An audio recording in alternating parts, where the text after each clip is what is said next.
전국에 계신 태권 가족 여러분들 안녕하십니까? 신뢰의 이름 설민석 선생입니다. 자, 지금부터 제27회 한국사 능력검정시험 중급 총평 강의를 시작하도록 하겠습니다. 자, 내용 보시면요. 일묘교연하게 보여드릴게요. 첫 번째로는 출제 비율이 됩니다. 자, 빨간색이 전근대사가 되겠습니다. 선사시대부터 조선 후기까지가 되는데요. 여기서 27문제가 나왔습니다.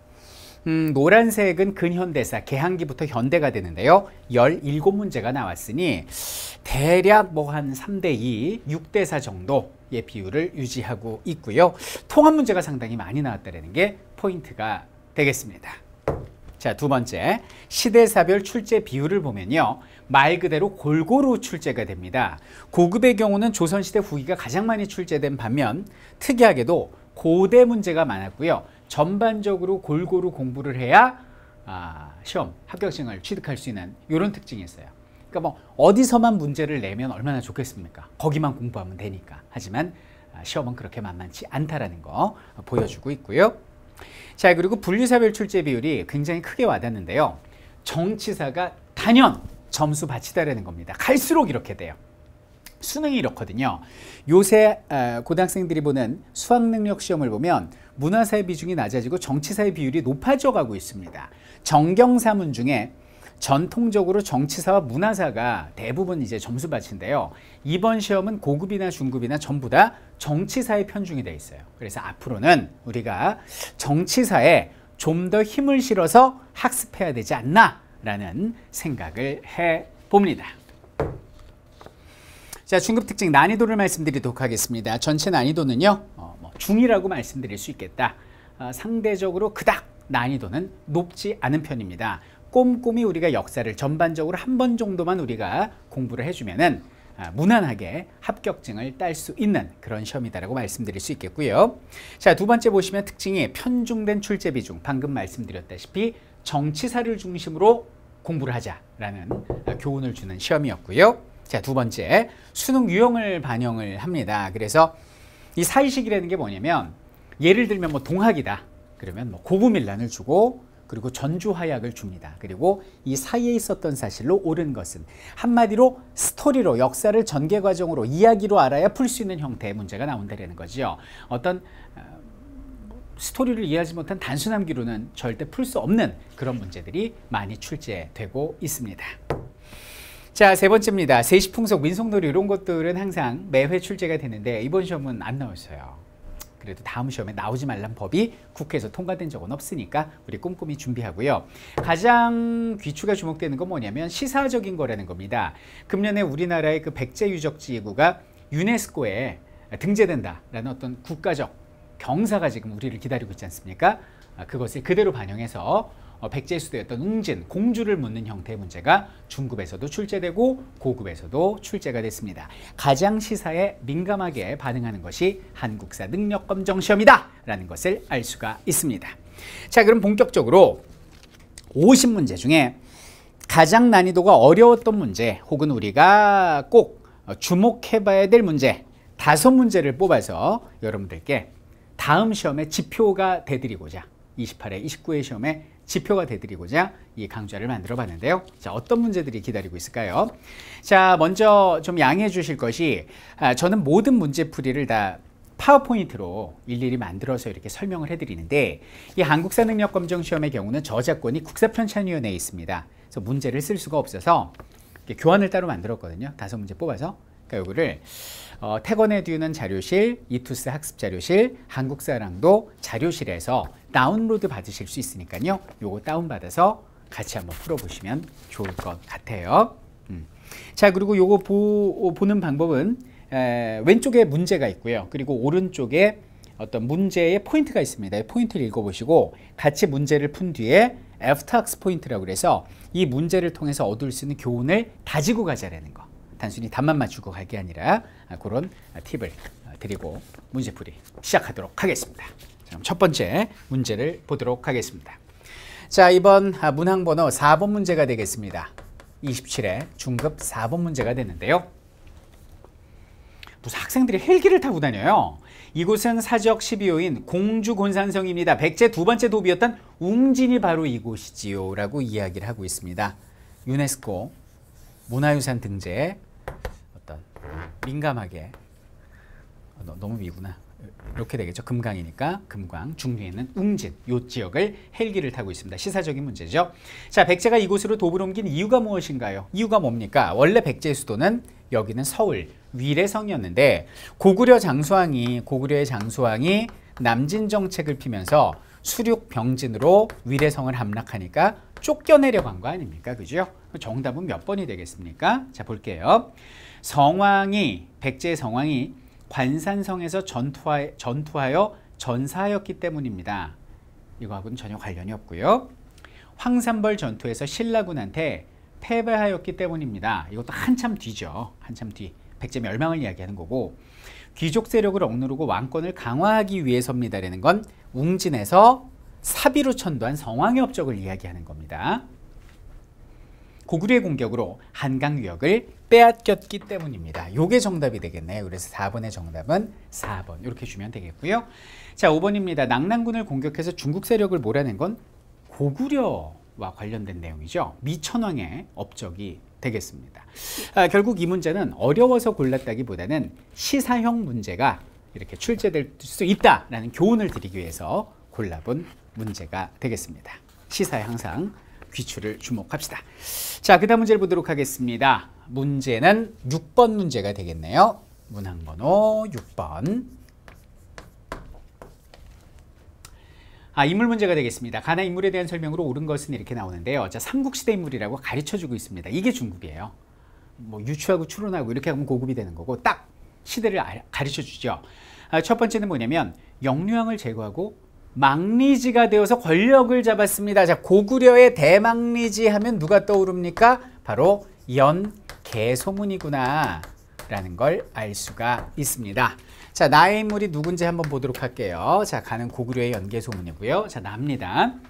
진덕여왕 신라군요. 진덕여왕의 뒤를 이어서 진골 출신 최초로 신라의 왕이 됐습니다. 나느냐 누구죠? 김춘추가 되죠. 바로 신라의 최초의 진골 출신 왕 김춘추, 태종 무열왕이구나 라는 걸 알 수가 있습니다. 자, 옳은 거 보도록 하겠습니다. 신라의 대야성을 뺏었다라고 이야기를 하는데요. 신라의 대야성을 빼앗은 건 백제의 의자왕이 되겠습니다. 틀렸고요. 두 번째, 살수대첩을 승리로 이끈 건 연개소문이 아니고 을지문덕이고요. 세 번째, 백제를 공격해서 멸망시켰다라고 그러는데 무열왕은 백제를 멸망시키고 목숨을 거두고요. 그 아들 문무왕이 고구려도 멸망시키고 나당전쟁도 승리로 이끈 거거든요. 그러니까 요게 답이네요. 그러니까 정답은 몇 번이 되는 거예요? 3번 이렇게 주시면 되겠고요. 자, 4번입니다. 나 고구려의 평양성을 함락시켰다라고 얘기를 하는데 고구려의 평양성을 함락시킨 거는 그의 아들 문무왕이죠. 668년에 고구려를 멸망시키게 됩니다.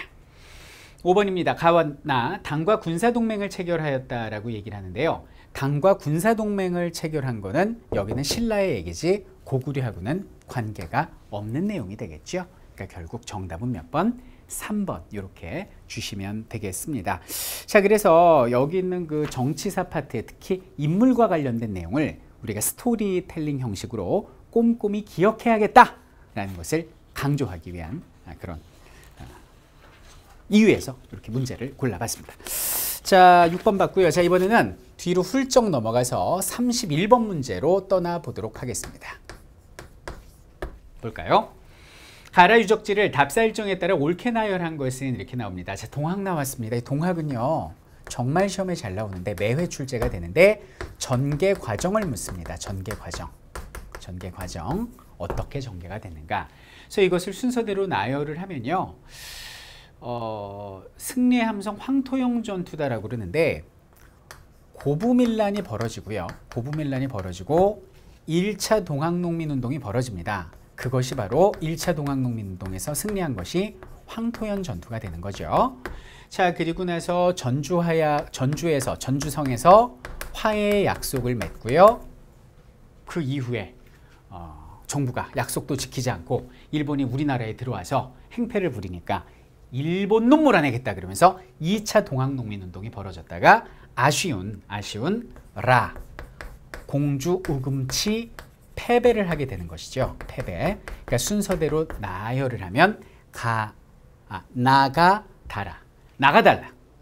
일본인들 이 땅에서 나가달라. 이렇게 기억하시면 어떨까 싶습니다. 뭐 기억할 건 아니고요. 나가달라. 정답은 3번 이렇게 봐주시면 되겠습니다.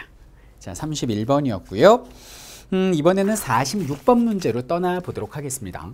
46번. 다시 한번 말씀드리지만 동학 매회 나와요. 근데 출제 포인트는 뭐예요? 전개 과정을 기억하라는 것입니다. 자, 46번 갈게요. 자, 46번을 보면 가나사에 있었던 사실로 옳은 것은 이렇게 나옵니다. 자, 현대사 문제가 나오는데요. 자, 가를 볼까요? 토지 소유의 상한선을 3정보로 하고 그 이상의 농지를 소유한 지주로부터 농지를 유상으로 매입해서 이거 농지개혁, 이승만의 농지개혁이군요.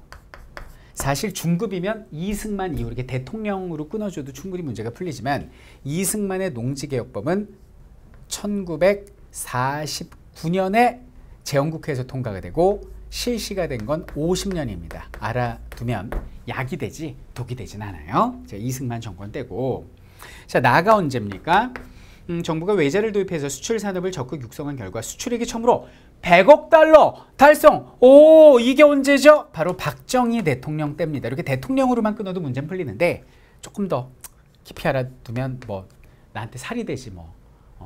나한테 뭐가 되겠어요? 살이 되고 뼈가 되죠. 이게 77년에 100억 불 달성합니다. 유신 시절이죠. 그러니까 결국 요 사이에 있었던 사실로 옳은 걸 골라라 이렇게 얘기를 합니다. 개성공단이 조성되었다라고 나오는데 개성공단이 조성된 건 나 한참 이후인 DJ 때 조성돼서 노무현 대통령 때 운영이 되고요. 경부고속철도가 개통된 거는 그 이후 노무현 대통령 때입니다. 요거는 이제 김영삼 대통령 때 프랑스하고 얘기가 돼서요. 개통된 건 노무현 대통령 때고요. 자, 그리고 1차 경제개발 5개년 계획이 수립되었다라고 나오는데 수립된 게 언제입니까? 바로 20화국 장면 내각 시절이거든요. 장면 내각 시절. 그러니까 정답은 뭐가 되는 거죠? 바로 3번. 요것이 정답이 되는 거네요. 자, 4번입니다. OECD에 가입하였다. 이건 어느 대통령 때입니까? 바로 YS 김영삼 대통령 때가 되는 거고 국제통화기금 관리체제를 극복하였다. 바로 DJ 김대중 전 대통령의 업적이 되는 거죠. 그러니까 정답은 3번이고요. 중급이지 않습니까?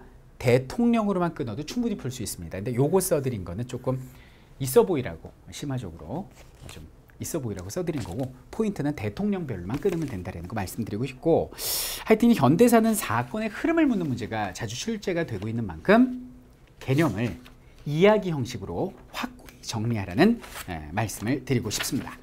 자, 그럼 이제 오늘의 마지막 태건이 선택한 마지막 문제 49번을 남겨두고 있는데요. 자, 49번 볼까요?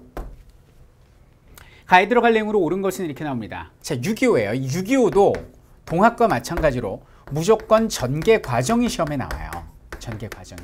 근데 이 문제는 그냥 뭐 인터넷 검색창에 설민석 국제시장 치고 일부 무료 영상 10분짜리 하나만 봐도 충분히 풀 수 있는 문제가 되는데요.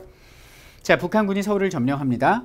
그리고 낙동강까지 밀려 내려갔다가 다시 우리가 어떤 사건에 의해서 전세가 역전돼서 위로 치고 올라가잖아요. 처음에 밀려 내려왔다가 다시 치고 올라가고 있는 상황이잖아요. 어떤 사건 때문에 우리가 파이팅 백, 반격을 할 수 있었을까요? 바로 인천 상륙 작전이었죠. 정답은 5번이 되겠습니다. 그래요. 6.25 관련 문제 자주 출제되니까 꼭 기억합시다. 자, 이렇게 해서 이제 우리가 5문제 살펴봤는데 중급의 경우는 많은 교원분들도 보시고요. 다양하신 분들이 시험을 치르시는데요. 만만히 볼 시험은 아닙니다. 우리가 꾸는 꿈, 그 꿈을 이루기 위해서 첫 단추에 해당하는 것이 한국사 능력검정시험이라고 생각을 합니다. 이번에 시험 보신 분들 자격증 잘 취득하셔서 꿈을 반드시 이루시고요. 앞으로 시험을 준비하시는 분들은 한국사 전문가 설민석과 함께 자격증 취득해서 또 같이 꿈을 이루면 될 것 같습니다. 자, 많이 걱정하시는 분들 계시는데요. 아무 걱정하지 마십시오. 우리가 반드시 승리할 것이기 때문입니다.